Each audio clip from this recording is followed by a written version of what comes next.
এটাকে একটা বড় লেচি করে নিলাম, নিয়ে এবার একটুখানি বেলে নিলাম। হ্যাঁ, একটু বেলে, এটা যেহেতু মেয়ের করছি প্রথমেরটা, সেহেতু ওরটা একটুখানি অয়েল দিলেও অসুবিধা নেই। আমার আর প্রসেনজিতেরটা অয়েল ফ্রি করার চেষ্টা করব, দেখা যাক কতদূর কী করতে পারি। তোমাদেরকে একটা করে দেখালাম। এর মধ্যে বাচ্চাদের জন্য ওপরে একটা চিজ দিলে ভালোই লাগে, কিন্তু আমার দুটো বাচ্চা স্কুলে গেছে, একটা কলেজে গেছে, একটা স্কুলে। সে আবার কলেজকে স্কুল বললে খুব রেগে যায়, মানে মা স্কুল নয় একটা কলেজ। ওকে ডান। তাকে আবার কলেজ না বললে সে রেগে যায়। তা যাই হোক, কলেজে উঠেছে, কলেজ তো বলা উচিত, কিন্তু মা তো বলতে ভুলে যায়। সেই যাই হোক, রেগে যায়, বাচ্চারা রেগে যায়, আবার ঠিক হয়ে যায়।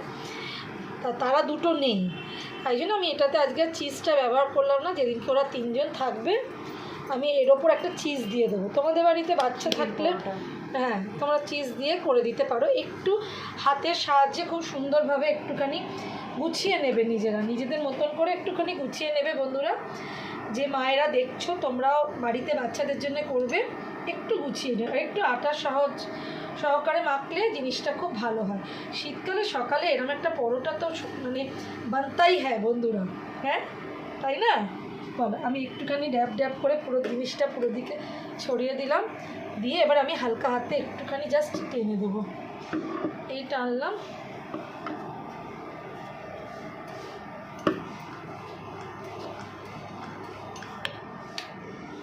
এটা জাস্ট ছড়িয়ে দিলাম। বেশি কিন্তু বেলবে না, বেশি বেলতে পারবে না, কেন এর পেটটা তো মোটা, পেট মোটা। হ্যাঁ, আমার মেয়ে বলছে আমার মতন, আমার মেয়েটা গুলো গো। ব্যাস হয়ে গেল। এবার একটু ঝেড়ে নাও, যেহেতু তুমি তাওয়াতে দেবে তো, তাই আটাটাকে একটু ঝেড়ে নাও। ঝেড়ে এবার তুমি দিয়ে দাও।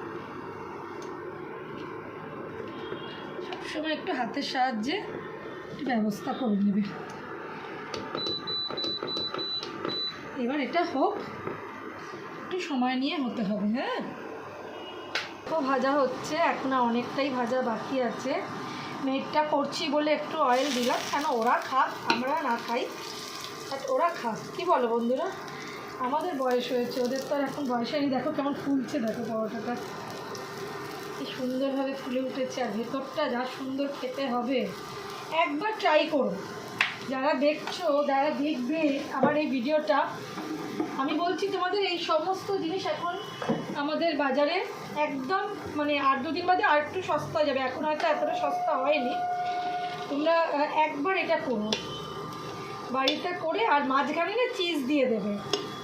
আমি মাঝখানে চিজ দিয়ে আরেকদিন করে দেখিয়ে দেবো তোমাদের, কিন্তু আজকে আমার ফ্রিজে চিজ আছে, আমি দেবো না, কেন আমার আর দুটো নেই তো। একটাকে দিতে বড্ড, কেন বাচ্চারা চিজ খেতে খুব ভালোবাসে। আমি বড়োটাকে কলেজেও সকালবেলা আজকে এই পরোটা করে দিয়েছি, খুব তাড়াহুড়ো করে করেছি বলে আমি তোমাদের দেখাতে পারিনি। এখন মেয়ে আছে বলে একটু ভিডিওটা ধরছে বলে হচ্ছে। তো একদম কড়কড়ে করে ভেজেছি, একটু কমিয়ে দিই, একটু মিটে থাক। কি বন্ধুরা, ভালো লাগলো পরোটা? এটা কেটে আমি তোমাদেরকে দেখাবো যে কতটা সুন্দর হয়েছে। আমি সাইডগুলো যেহেতু মোটা আছে, আমি একটু চেপে দিলাম যাতে সাইডগুলো ভালো মতন একটু ফ্রাই হয়ে যায়, আর একটুখানি এটা কমিয়েও দিলাম যাতে সুন্দরভাবে ফ্রাই হয়ে যায়। এরপর এটা আমি নামিয়ে ওকে 4 পিস করে দিয়ে দেবো, যাতে ওর খেতেও সুবিধা হয়। আমি কলেজেও ছেলেকে তাই দিই, একেও স্কুলে, এও কলেজে 11 আর স্কুল হয়ে গেছে, ওকেও আমি যখন দিই তখন আমি এভাবে ভেঙেই দিই, তাতে সুবিধা হয় ওদের খেতে। আর আমি এটা কেটে দেবো, একটুখানি কমিয়ে থাক যাতে ভেতরে গাজরটা, তারপরে সবজিগুলো যাতে সেদ্ধ হয়ে যায়। কিন্তু ওগুলো এতটাই ওই জন্য নরম করে কাটতে হয় এবং ছোটো ছোটো কুচি করতে হয়, যাতে এগুলো একটুখানি তাপেই সেদ্ধ হয়ে যায়। আর এগুলো একটু ক্রাঞ্চি থাকলে ভালো লাগে গো, খুব সেদ্ধ প্যাকপ্যাকে ভালো লাগে না খেতে। গেল বন্ধুরা, এবার নামাবো। দেখছো তো কত সুন্দর হয়েছে। এটা এখানে নামিয়ে আমি পিস করে দিচ্ছি।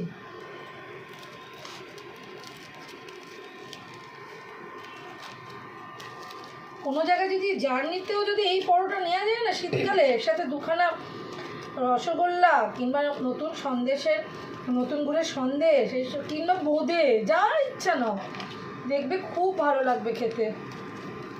ঘুরতে যাওয়ার সময় এরকম একটা মানে শীতকালে তো আর দেখবে রাইস টাইস দুপুরবেলায় ট্রেনেও খেতে ইচ্ছা করে না, যতই আমরা বাঙালি এই সময় আমরা খাদ্যপ্রেমিক বাঙালি, আমাদের আর ওইসব বাঙালি বলা যাবে না যে ভাত খেতে চায়। এই দেখো, এই দেখো, দেখো 4 পিস করে দিলাম। একটু মেয়োনিজ দিয়ে দিই, বাচ্চা তো ওরা কিছু একটা দিয়ে ঠেকিয়ে খাবে, দেখি। একটু সস আর মেয়োনিজ দিয়ে দিলাম, বাচ্চা বলে দিলাম, নাহলে এমনি শুধুই আমরা বড়রা খেতে পারি। এই দেখো পরোটাটা তো সুন্দর হয়েছে, দেখো। খেয়ে আমাকে জানিও যদি ভালো লাগে, ঠিক আছে।